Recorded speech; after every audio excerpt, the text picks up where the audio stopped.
try natin yung Paris ng ano, ng Timbaw, di ba? Timbaw yan. Kasi yung Paris tapos konti lang yung tinikman.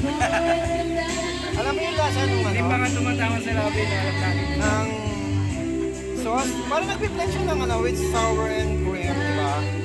Pero siyempre, hindi naman ako yung magko-compliment ito. Yung sa another vlogger natin. Titikman natin.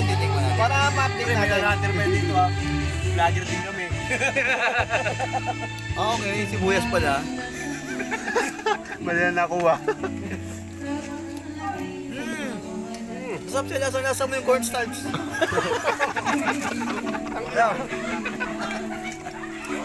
Vlogger din oh.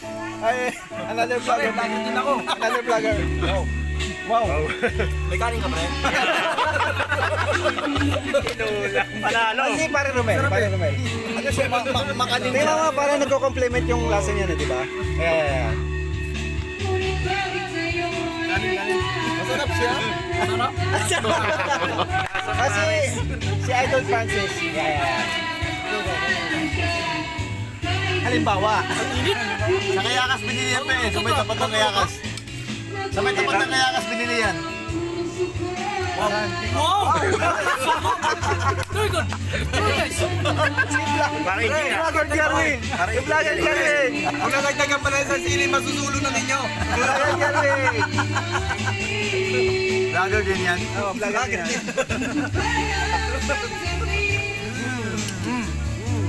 Magic syrup, adobo. Vlogger video. Wala pa. Para malaman natin yung ano. Malasa yung sibuyas niya. Pasok ang lasa niya. Lusartan. Ano ko, pre? Ito ang pinakauli natin. Ang pinakauli natin titigim si Vlogger ano? Vlogger. Ano ba to? Vlogger Dave. Ano yan siya? Imported yan, first shot first. Masarap! Parang sisiwag ang maganda. Masarap yan kasi imported yan eh. First ang tawag yan, first. First. Oh, Paris yan sa Pilipinas. Imported kasi Pilipinas. Kandem. Masarap siya, imported na. Furnace. Tsaka maganda yung ano ni Lola ha. Yung presentation, di ba? O yung lagay ni Lola. With the spoon ang dagili, di ba? Ayan. Oh. Tapos maganda siguro kung lalahukan natin ng manok. Tikman natin ha.